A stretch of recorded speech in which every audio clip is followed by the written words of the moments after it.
Welcome,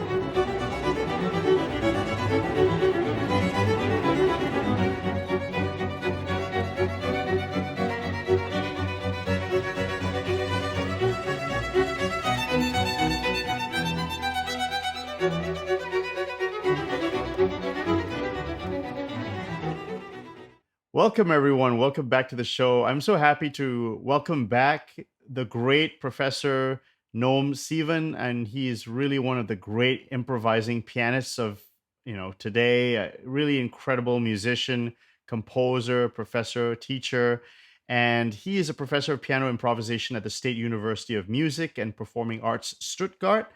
And he opened in 2020 a master's degree in classical piano improvisation, really one of the first programs worldwide. So I'm very thrilled to welcome back to the program, Professor Sivan. Welcome back again to the show.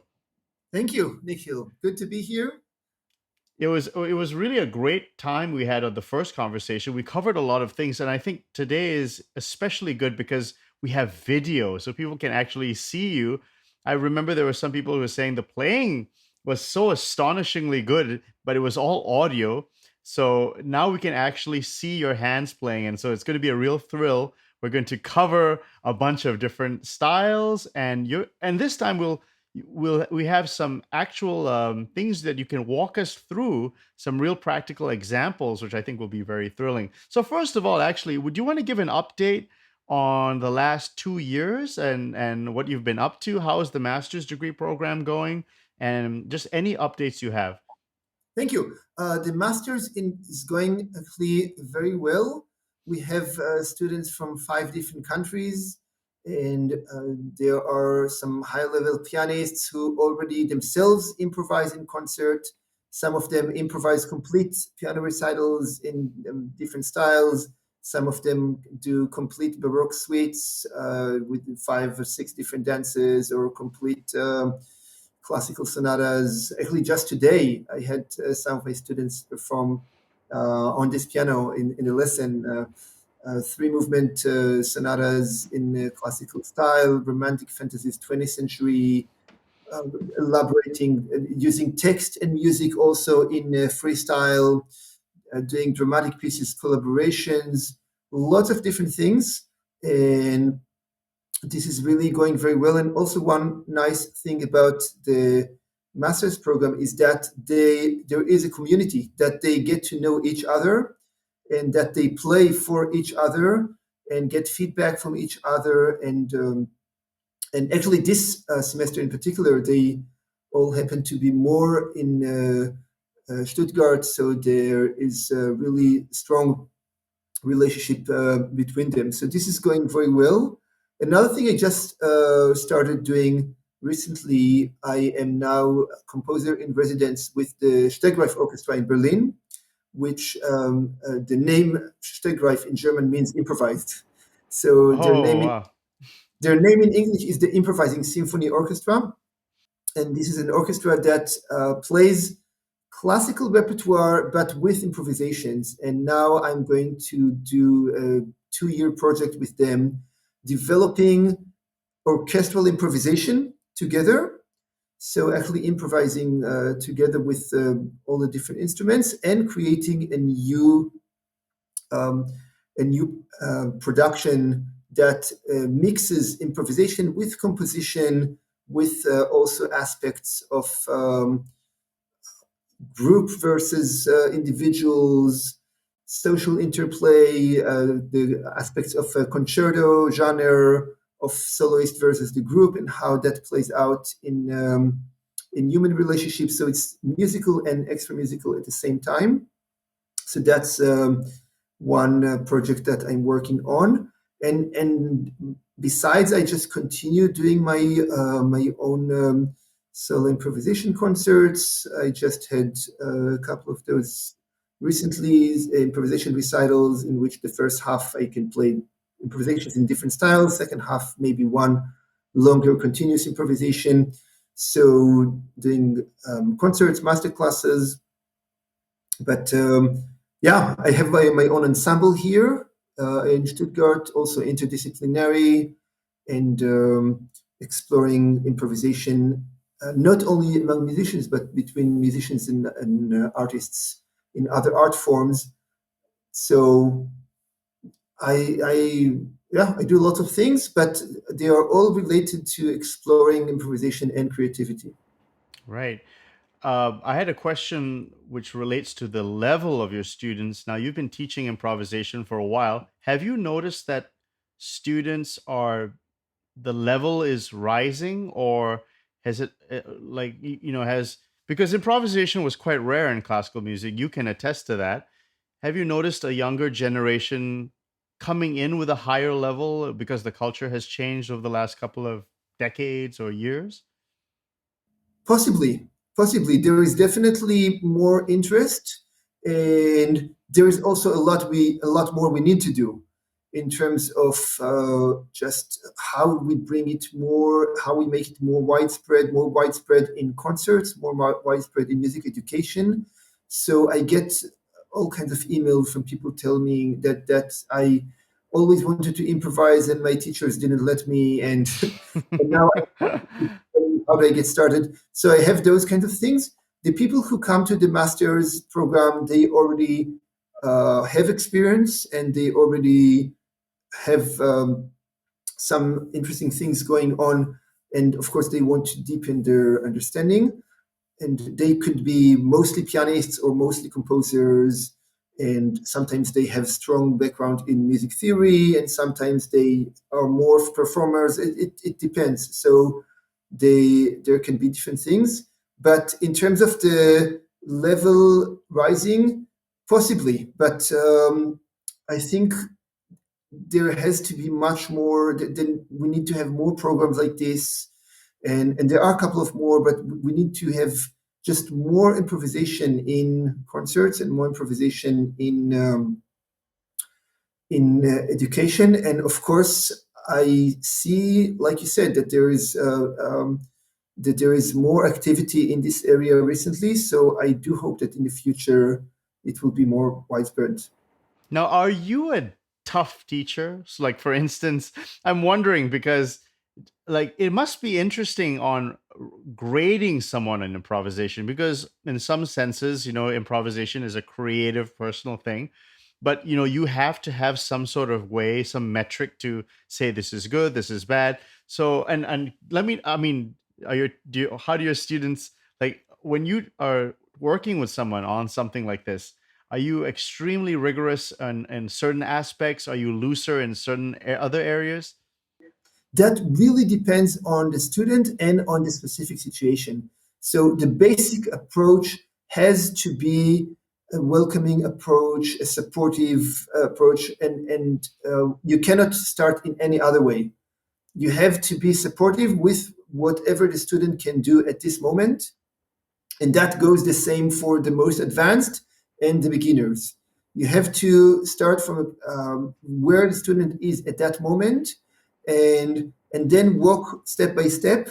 Then, at what point do you become more rigorous? At the point where the student wants to get to a higher level and mentally ready and musically ready for that step. So definitely with the students who already have more confidence, then I would be more attentive to details, because then they appreciate the nuances and they want to learn them. But with students who are still trembling and just trying to find their way of where do I put my fingers, then the most important thing is to encourage flow and for them to be able to play more fluently and to develop their imagination. Because there are two types of learning. There is the learning of the analytic side, of just learning the details and the grammar of the musical language. And then there is the creative side of learning to be imaginative. So I have some students who are very strong analytically, and they already know a lot of things. But then in improvisation, I want them to have a wider expressive range. And then I have students who they just want to improvise and to do very developed things, but then here and there they feel that it's not their best, but they just keep playing. And then I say, okay, let's slow down the process and then let's work on those sections and allow you um, to have more actual information that goes into the improvisation. I think some of those things can be clearer when we look at the specific examples. Right. So, Okay. That's a great thing to jump to. Now, I was actually thinking, do you want to maybe set the stage for a little playing? Anything you want. Maybe I should just ask you, why don't you play anything right now? Just a couple minutes of just improvisation, and then we'll get into the Baroque and the different styles. But I was just wondering, maybe we should set the tone of the interview with some playing. What do you think? okay, sure. Let's just maybe start with a melody. Do you want to sing a melody or to play something? And You should do it. Why don't I leave it to you? um, so yeah, but maybe you can help me pick the first few notes or something. So I can give. How about I give you a key? I'll yeah, give sure. you. Okay, F major. I like F major. And what other information do you need? So F major and maybe just the first 3 or 4 notes. Okay. Uh, F, A, B flat, and D. Okay.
Oh, you are such a musician. Oh, wow.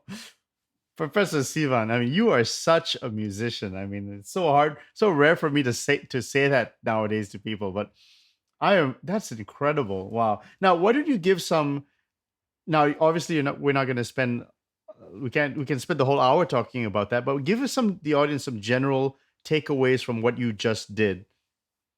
Okay. So when we improvise, and this of course falls into, let's say, early romantic style, and we have melody and we have harmony, and then we have, in this particular case, the texture was mostly with the triplets, da da da da da da da da da da da, the whole time. But from in order to be able to do this, yes, you need to do a lot of things with controlling the harmony.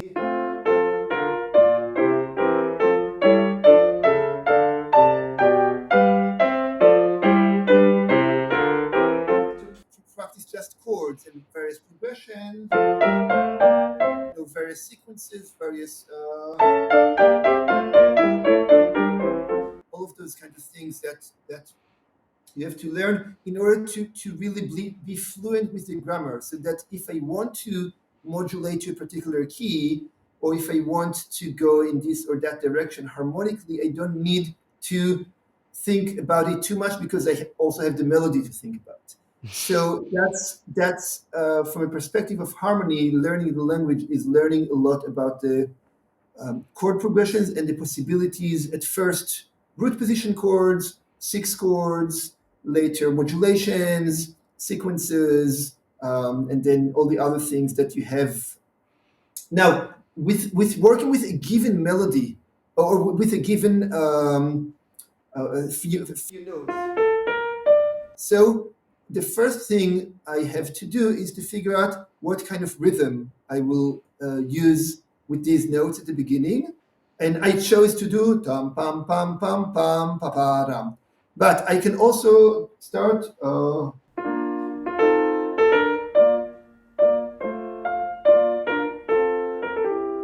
Sorry, which key was it? F major, right?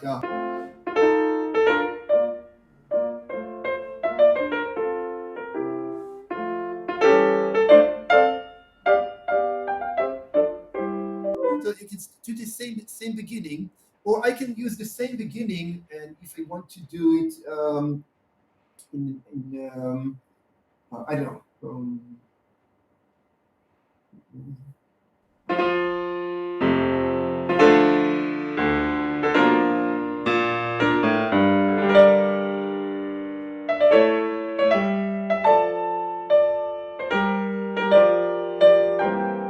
I'm surprised.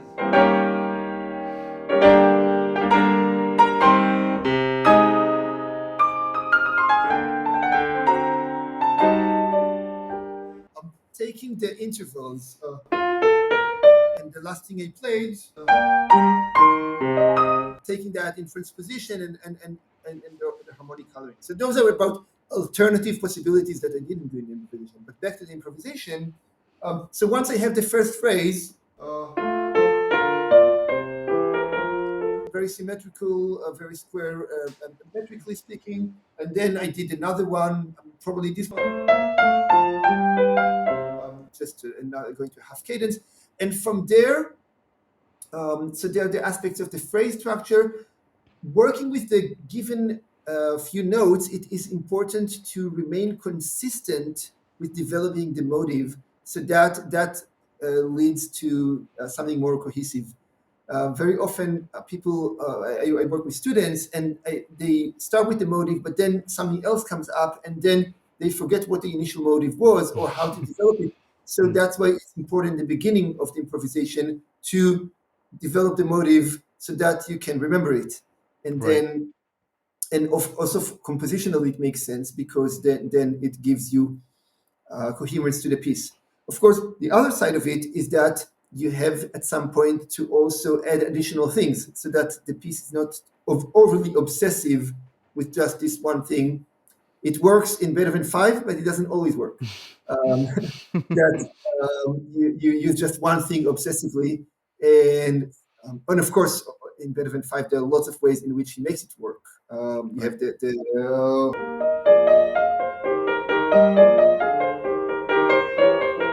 you have the stuff that comes after, right?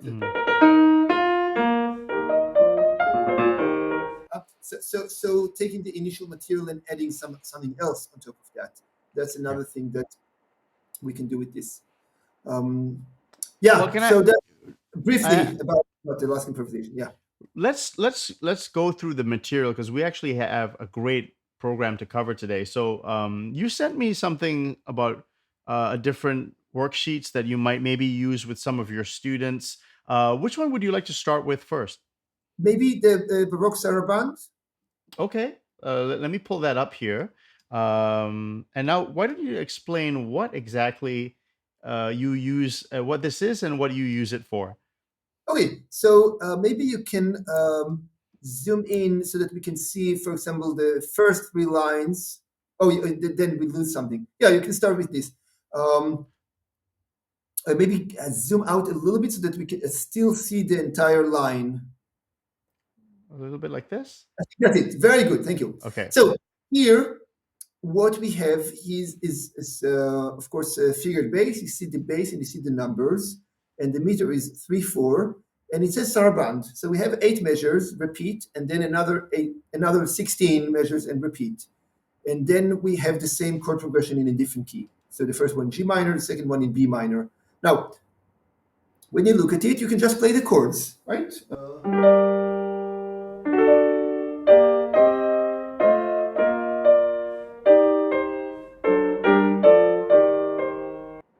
Very simple. It is taken from a real piece of music, but often I don't tell the students which piece, so that do not look up the solution. But it doesn't need to be for a piece. I can just come up with a different progression, of course. I can Sure. just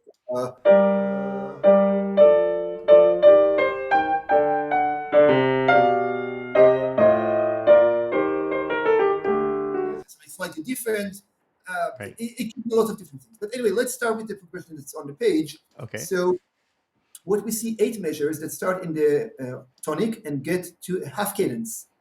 So when we say sarabande, we think what are different ways in which we can expand the harmonies, elaborate on the harmonies, but then what can we do that would be specific for what we know of the Baroque sarabande? So if I just think about elaborating the harmonies, I can elaborate notes that belong to the harmony. For now, not worrying so much about the rhythm, just playing.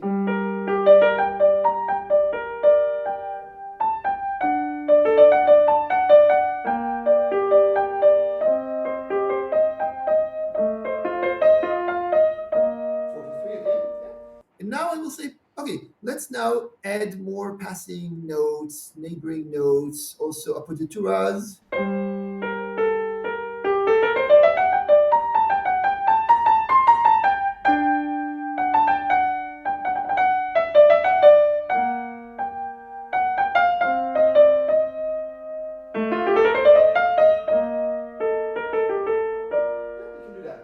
And then once you can do this, of course, we can talk about how you connect the different notes, that you're not just playing there's just something wrong, but notes actually resolve somewhere. So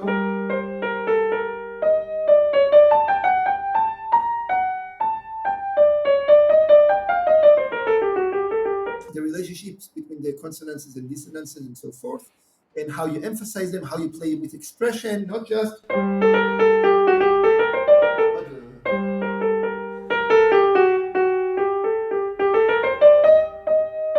also with expression. And then, okay, sarabande, so we have 3/4. So at first, I will play quarter notes and eighth notes. 1, 2, 3.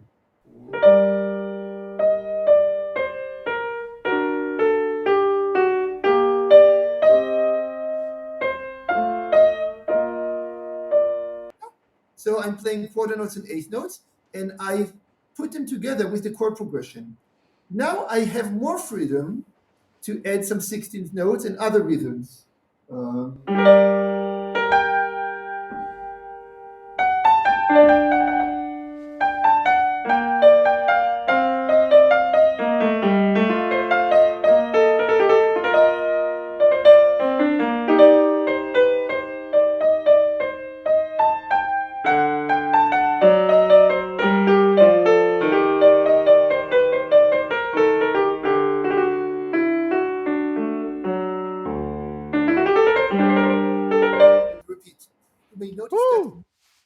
You may notice that in measure 6, I changed the bass a little bit because during the improvisation, I played a pattern in the right hand that invited an F sharp in the right hand at that point, and then I flexibly changed the bass. If I wanted to avoid it, I would do.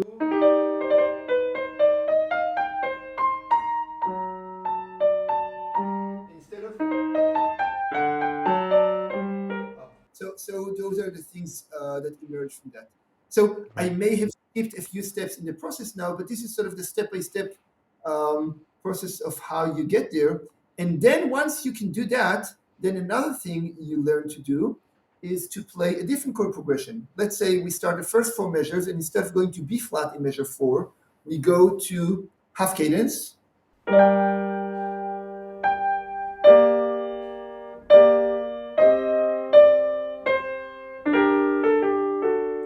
then let's say that at the end of measure 8, instead of going to half cadence, I want to actually modulate to the dominant. And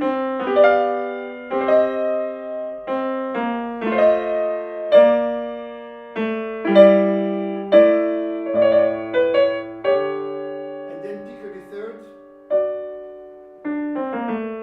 And then second half maybe. Second half maybe starting in B flat.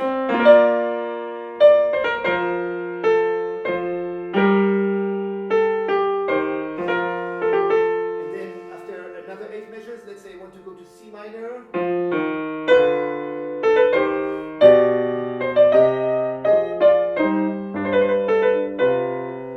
now, then I have another 8 measures, I need to return. And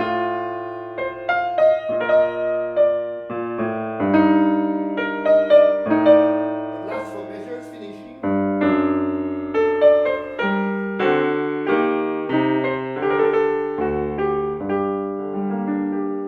That was mostly a chord reduction.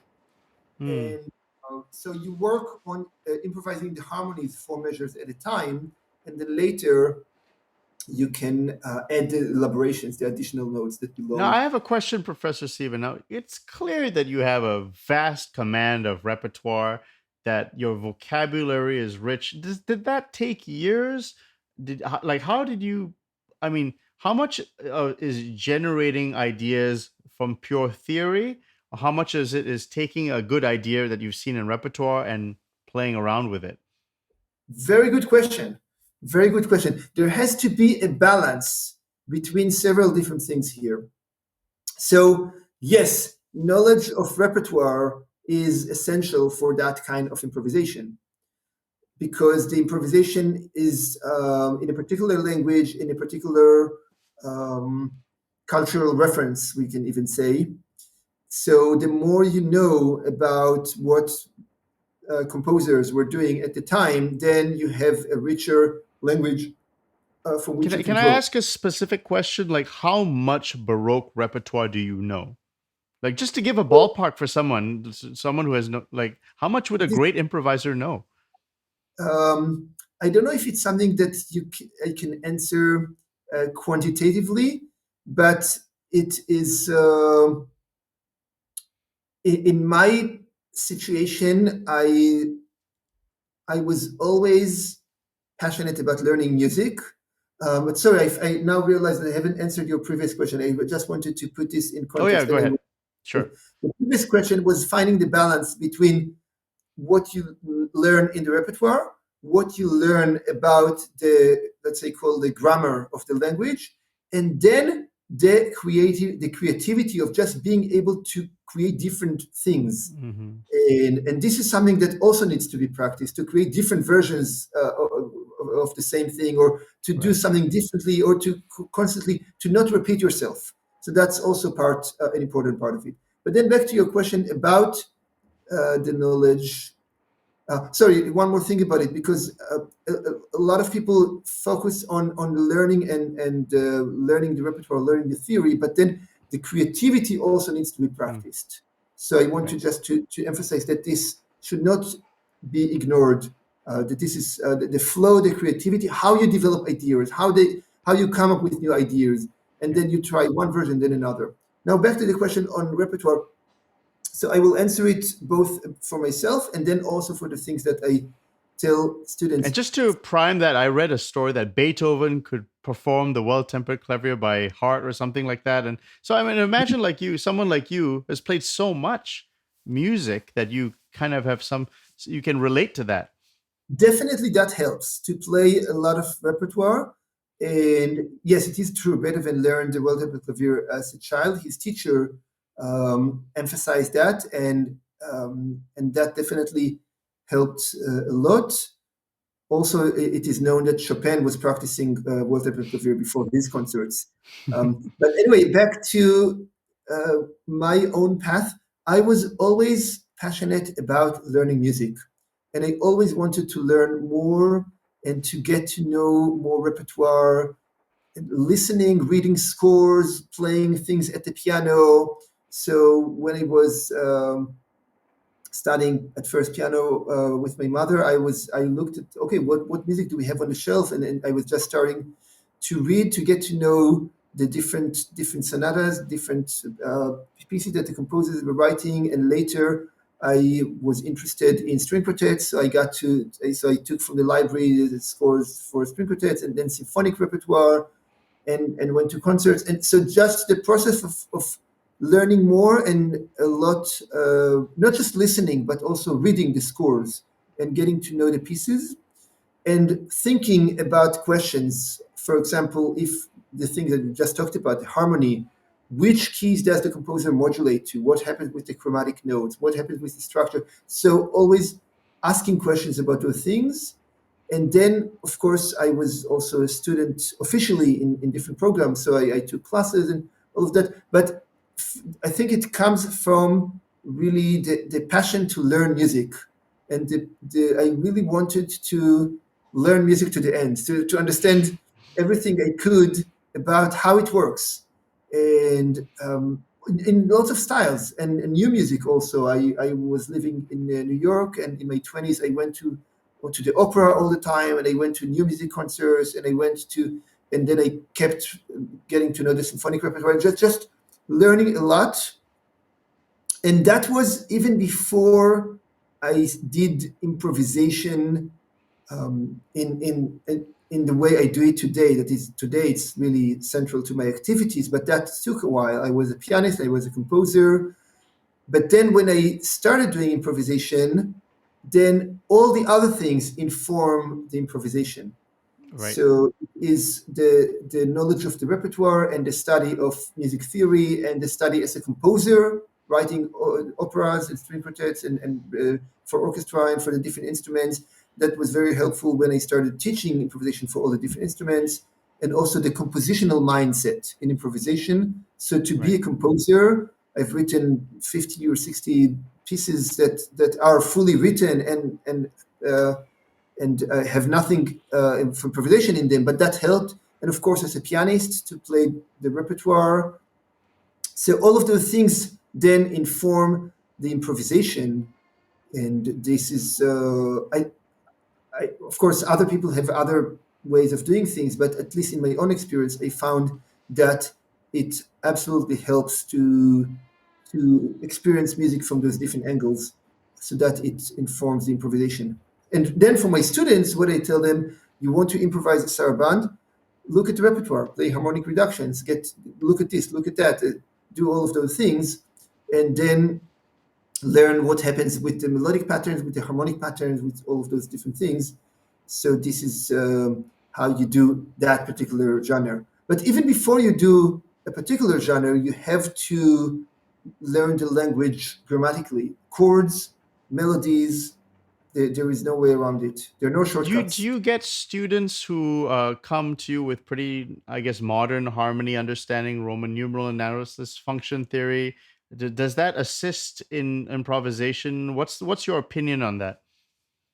You and I talked about it before, that Roman numerals, you know very well that they became important after Bach and Mozart had written their compositions, and they work very well when you look at late 19th century music, and then you get to Riemann and function theory and all of that. So of course you can analyze Bach and Mozart with Roman numerals, but and to some extent it does help, but only in a rudimentary way. And you know very well that thinking from the bass, so when you have a chord, fa, la, re, then that chord is a sixth chord on the bass, and then that allows the bass to be more stepwise. So if I just think, oh, this is an inversion of D, and then I think in terms of root position,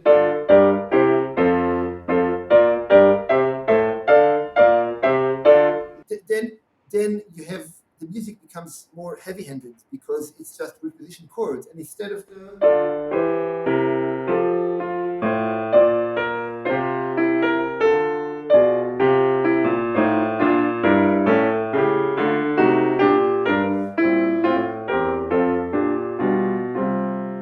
so now I'm playing a progression that has many more chord inversions, a lot of 6/4/2 chords, a lot of 6/3 chords, and a lot of and okay, I also played secondary dominants, but I could do the same entirely diatonically.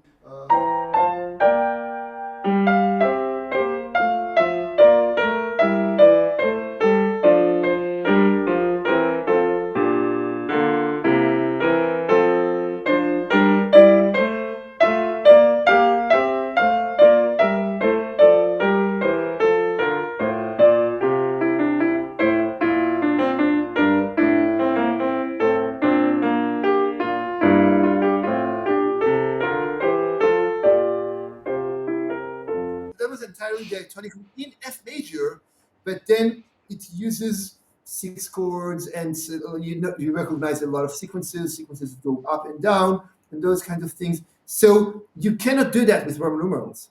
You have to do it with figured bass. For Rodon, 6 chords going up,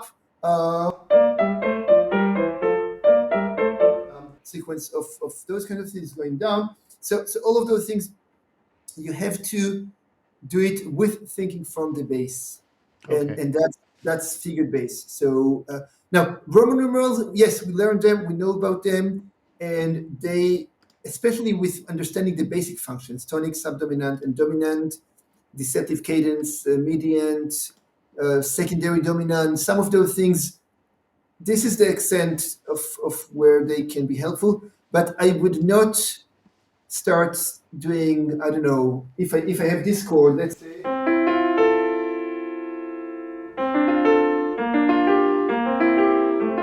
I would rather think about this contrapuntally than say, well, this is actually F major 7th chord in 4/3 inversion. Unhelpful, really, because this is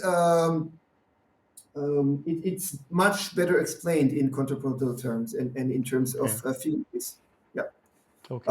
Maybe Great. should we go to different musical style, improvise Sure. something? Maybe So we I'll, just did Baroque, right? Should we go into what would you like to do? yeah, we could um, maybe, I don't know, could do classical, romantic, Yeah, let's do classical then. Let's go to the next era. um, classical style. So I will take the first, the notes that you gave me before. Okay. Let's transpose them up to F sharp major, and let's do something in the classical style. 3/4 tempo diminuendo. Um,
wonderful stuff.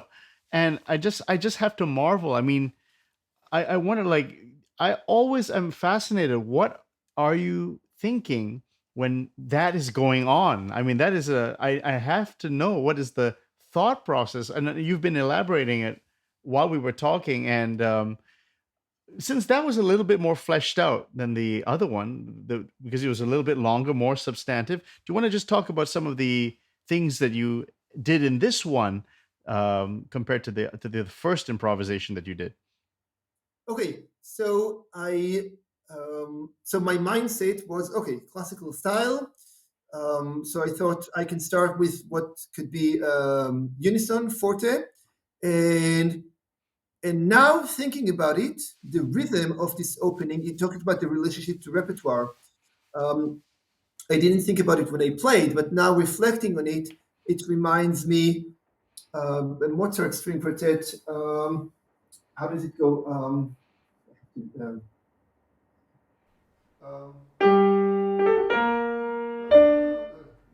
gentlemen. Like this, yes.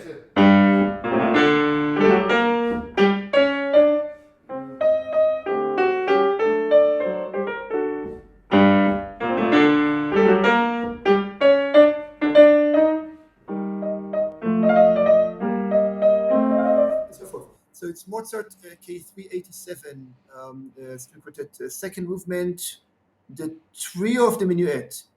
So talking about repertoire, yes. So maybe that was in the back of my mind, and I thought, okay, unison opening, and of course this is G minor, and I played in the major key, so there's this difference. But having that kind of forte opening, and I even thought about more like an orchestral unison in that style. Right. And then what goes on in my mind? Really, where does the music need to go? Where does it need to go in this moment? And it goes on very quickly. Like I said before, the because if I could sort of break the process, sometimes you need to think about the harmony, sometimes you need to think about the melody, and sometimes you need to think about the texture or the form or those things. So if I play, for example, the same pattern in one hand, I can think about the harmony. So if I play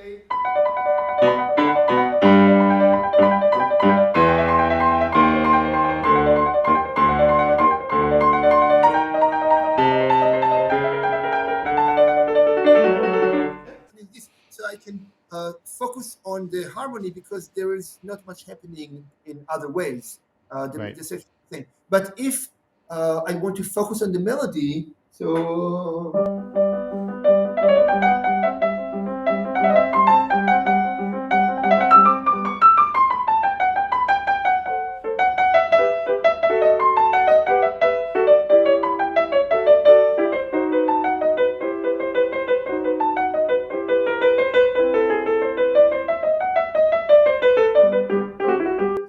definitely the focus is much more on what's happening in the right hand, and Mm. then the harmony was mostly parallel 6/3 chords with the occasional secondary dominance and things like that. So Okay. harmonically, it wasn't very adventurous, but melodically, I was able to focus on what's happening there. So in different moments, you can focus on different things, and then knowing about, for example, form as a whole. I started in the home key, and then I said, okay, I need to get to some kind of arrival in a dominant key. Then I had a second theme, and I forgot exactly how it continued, but it went on, and then at some point, oh, do I need to come back? Recapitulation, coming back to the home key. So some aspects of form. But in the practicing process, and definitely with working with students, so we separate the elements. We say, now let's do just the harmonic reduction of the opening. 1, 2, 3, 1, 2, 3, 1, 2, 3, 1, 2, 3, 1,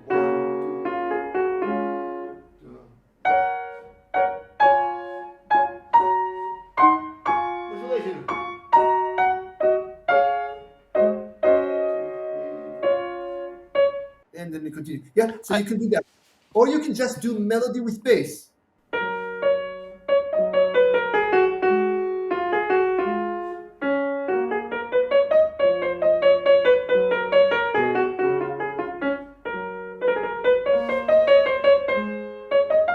Yeah? Or you can just the melody alone.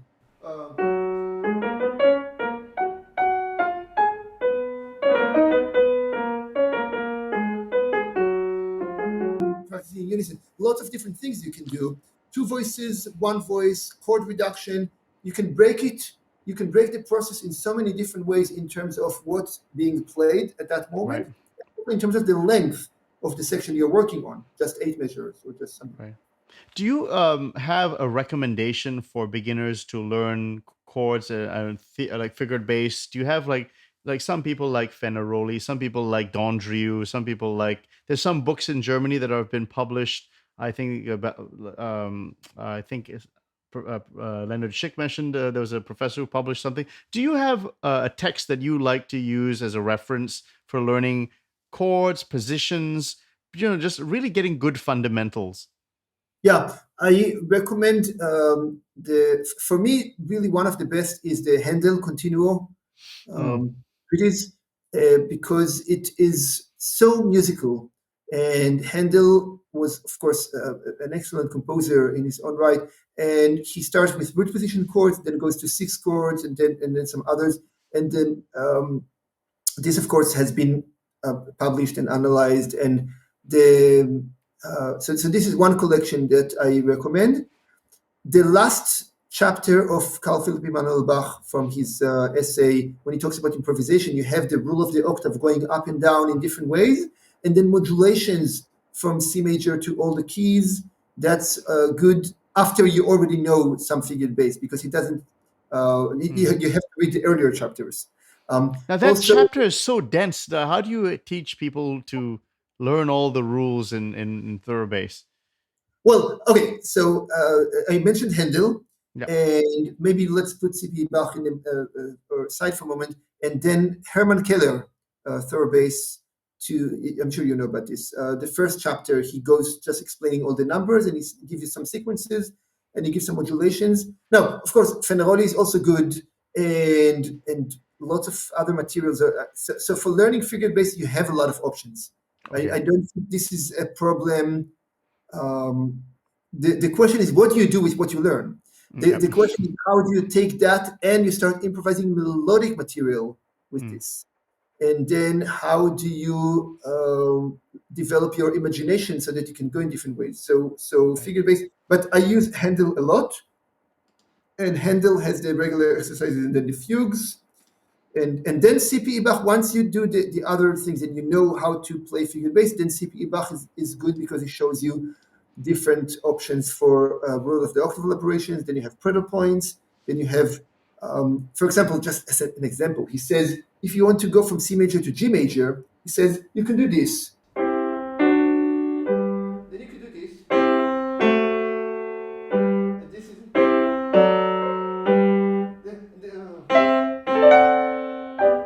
Because the same chord with F sharp, you can have different inversions, and he shows you all 4 or 5 different possibilities.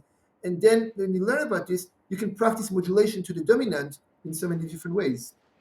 Great. So Great. when I teach modulation to the dominant, we do this, for example.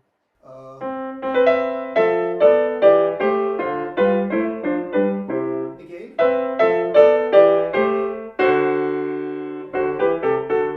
Now again, modulation to another key.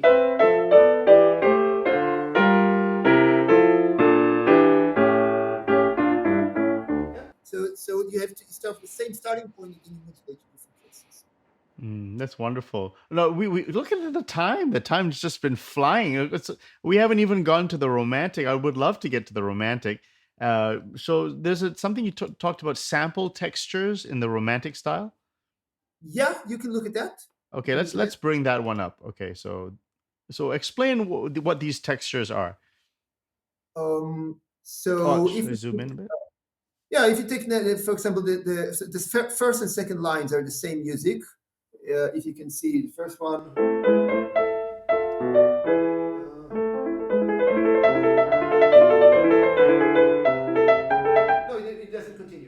Okay. Stay here. Yeah.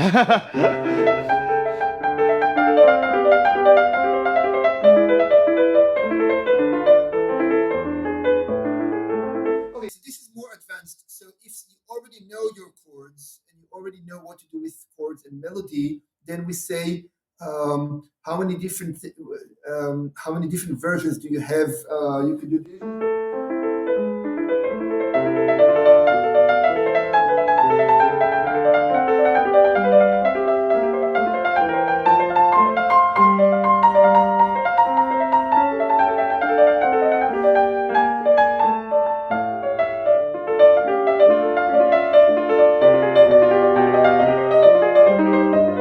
So you can just keep improvising if you know what to do here. And then let's go to the bottom, the texture, the last one on that page. Here, the chords. So,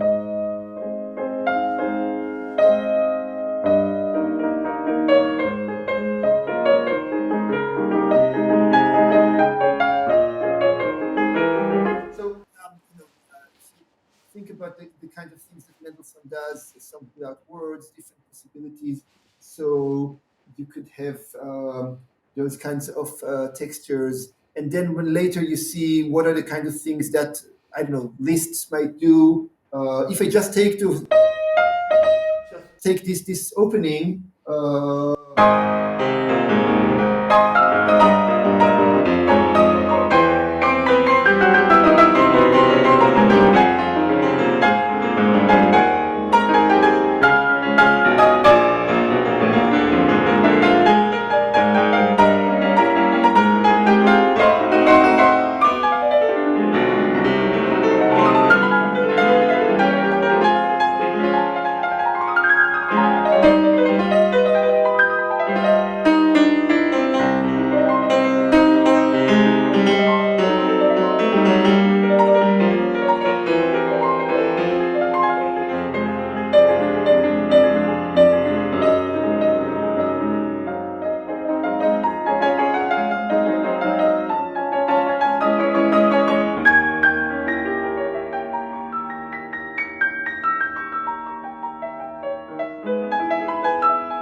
so forth. So Whew, you could have a lot of incredible different, stuff.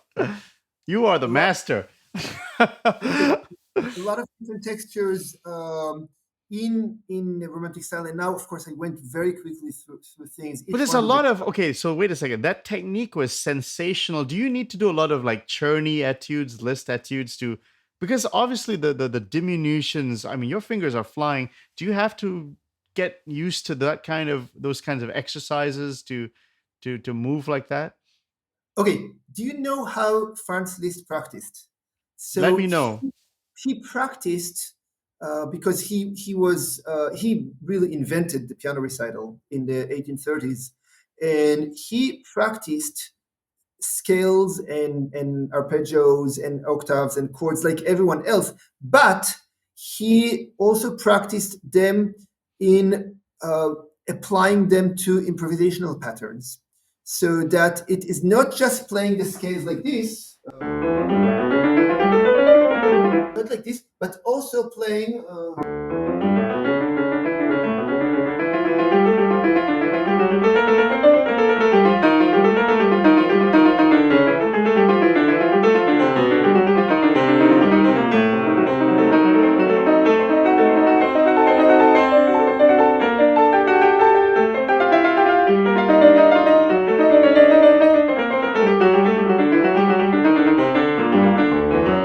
So that you practice, and of course you can do this slowly.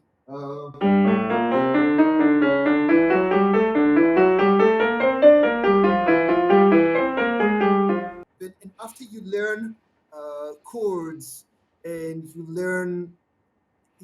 learn more about harmony, and about then you can use that in your practicing in technique, and then that helps with later applying it in a context which is, let's say, more charged emotionally in certain Okay, terms. I have to ask you, what is your recommendation to get sensational technique? What exercises, what repertoire, what do you say? And now we're just talking technique, like pianistic kind of virtuosic sort of technique. What's your advice in that area? Are you talking about technique for written music or for improvisation? Oh, both. I mean, just like where do you get that? I mean, like, do you? Because I could see sometimes I see Czerny etudes, Chopin etudes, Liszt etudes. There's a certain way that it's just so covering the keyboard. So I was just wondering, like, what do you recommend in terms of like things to play?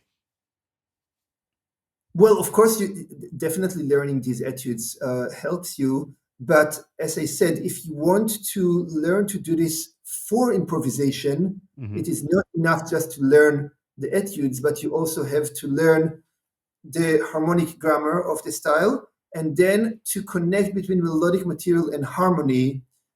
So you learn melody, you learn harmony, and you learn melody and harmony together. When I say melody, melodic material, it's not just melody, but also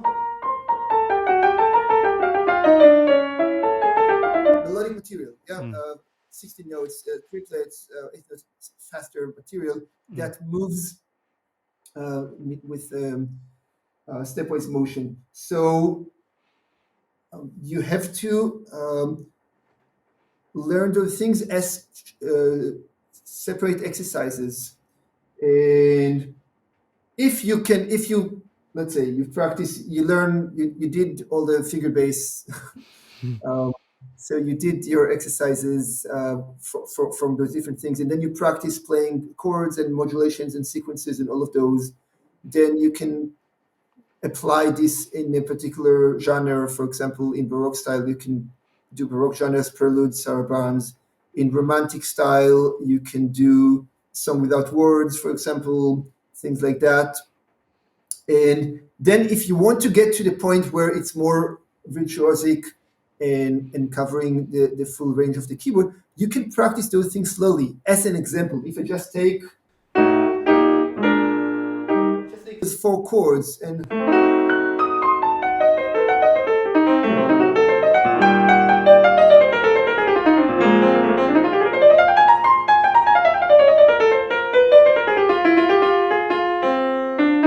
just take those chords and elaborate them. You can take a single harmony,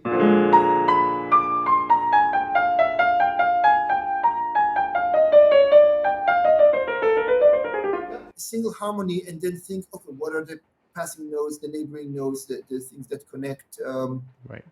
um, here and there. So all of this can be studied in a methodical way, but it requires time, and it Mm. requires spending the hours and doing this and enjoying the process. You have Well, to enjoy the process. well, Shall we since do some 20th century stuff before we finish? absolutely. Why didn't so we had early 20th century? I we is there pentatonic modulations, tonal Let's look at that. improvisation? Yeah, let's look at Okay. that. Okay, so let me bring that up here and take it away. So what Yeah. what is this? Here, if you see the notes that appear, so it's written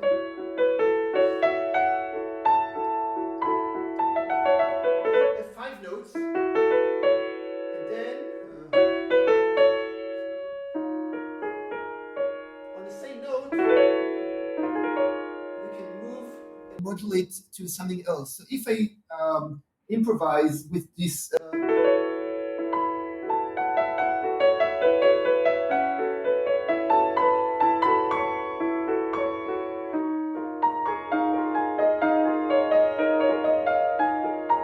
will continue playing.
Brilliant. You are the master. What a master. Oh, man. Incredible. Thank That is you. so good. Okay. I'm speechless. What do I have? What am I going to say to that? It's just so good. So good.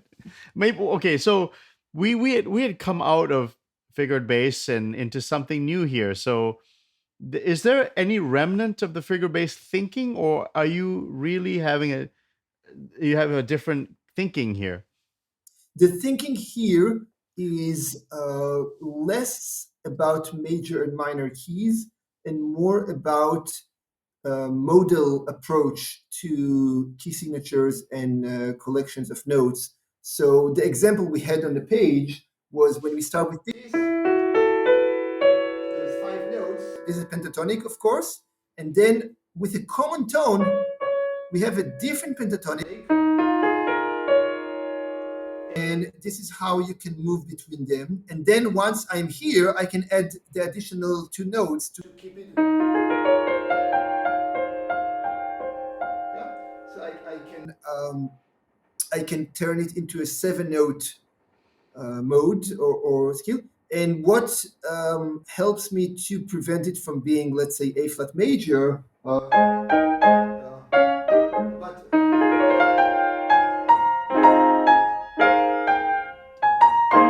are the chord structures that I'm using, which can derive from pentatonic. Then they can derive later from what else did they use? I think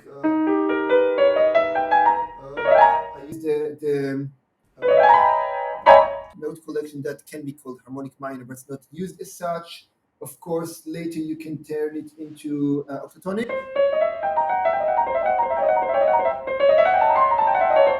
A whole step, half step alternation. You can also invent your own modes. You can. Sorry, just a moment.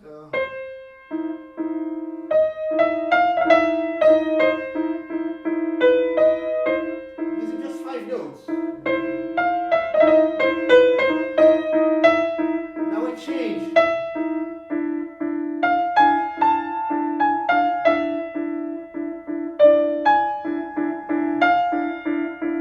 And then if I want it to be fully chromatic,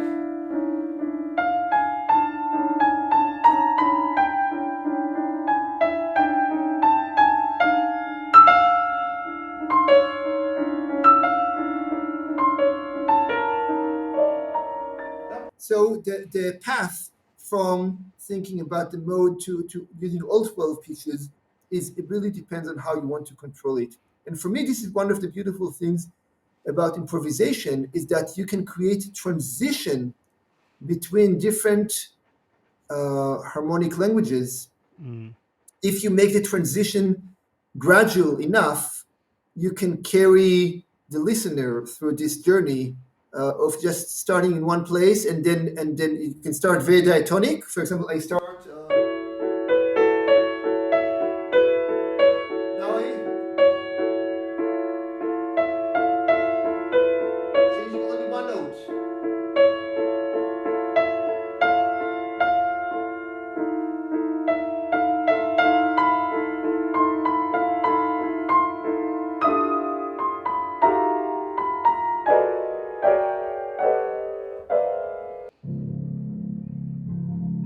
So you can immediately turn it into something which is much more dense, and vice versa. You can filter the chromatics away and then bring it back to the.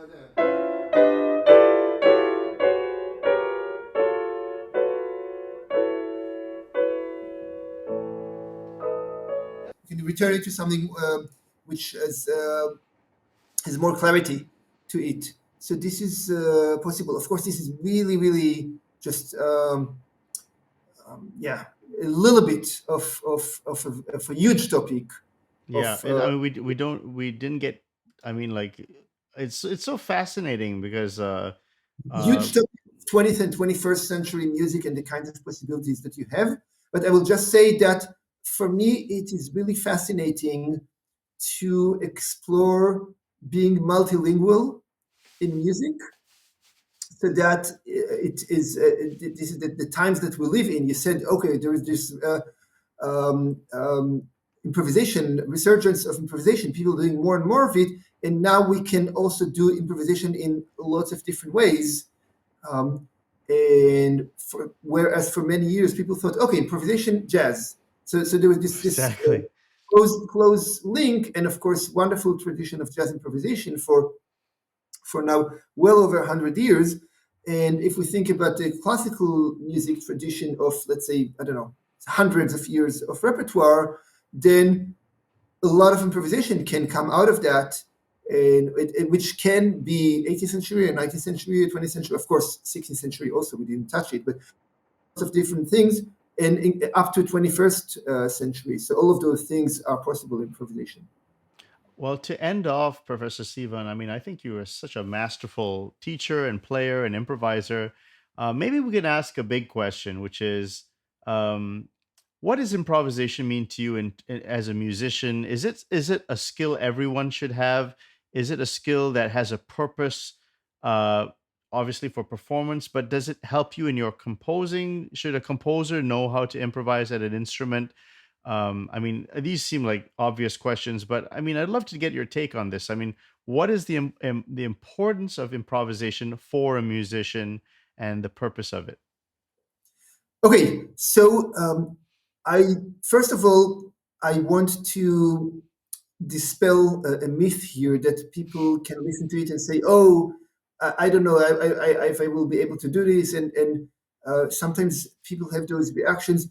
I do believe that anyone can improvise, and anyone can start improvising, and even anyone can enjoy the process of learning improvisation step by step. And I have seen this also with my own children.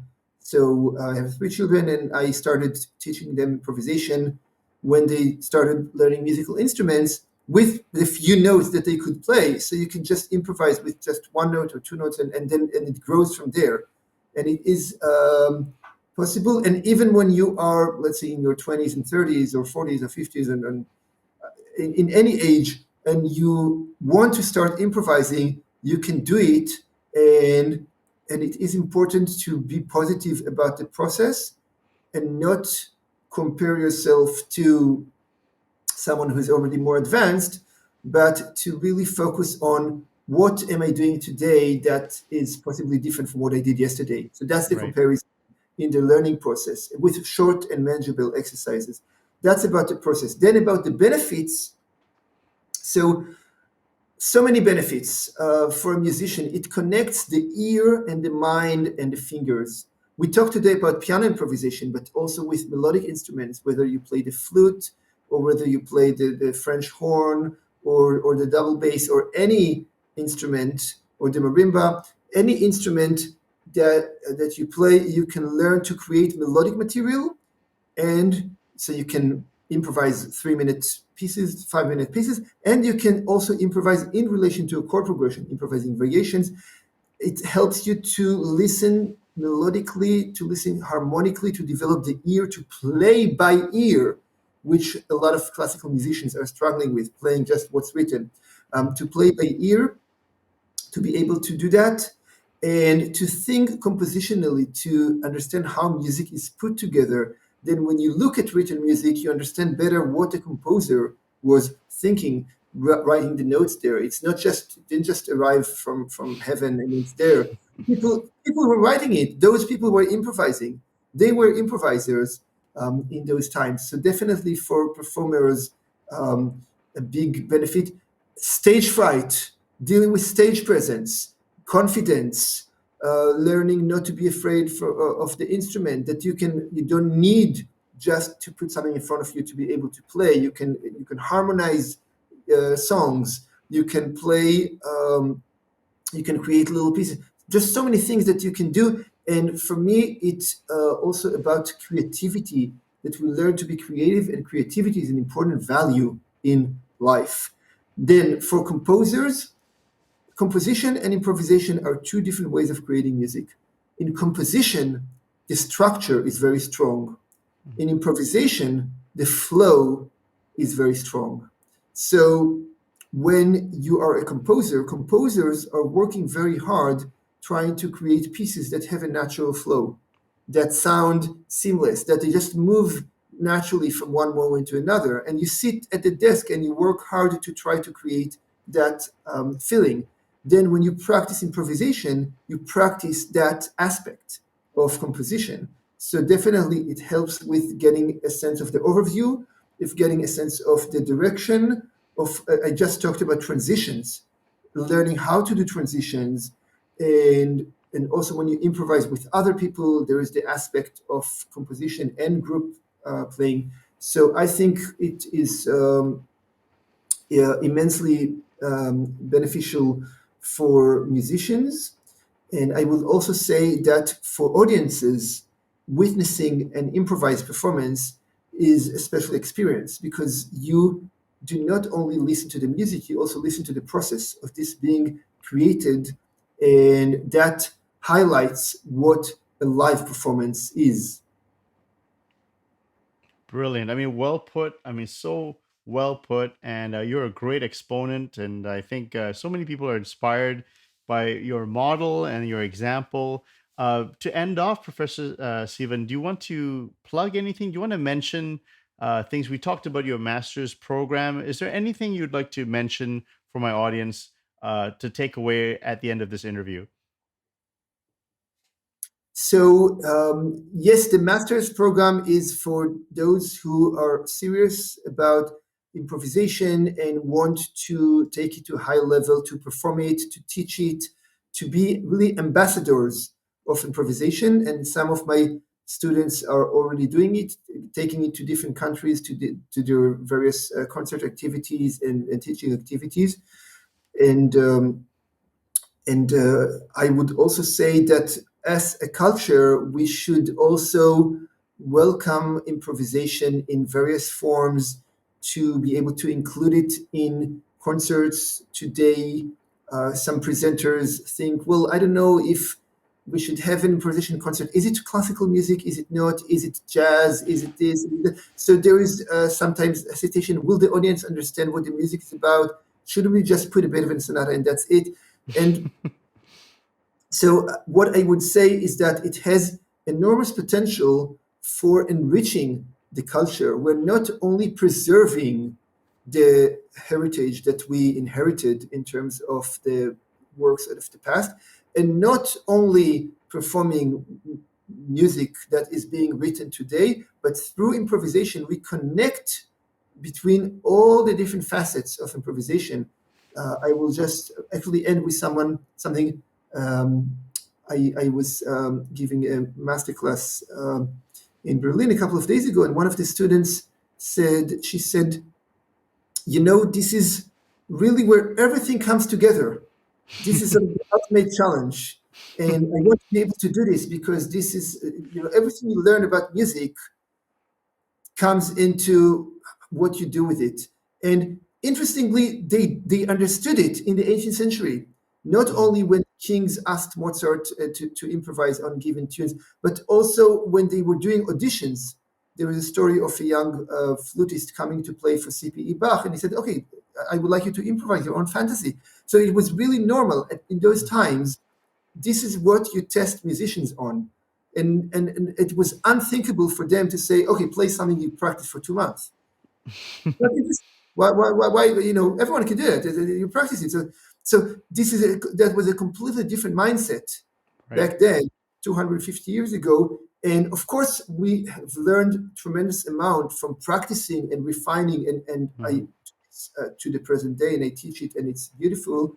But we should bring back some of this approach of just everything is getting into that point of improvisation, really encapsulating so much of what we do as musicians, and we can definitely celebrate that process in our concert life and in music education and in our experience of what music is about.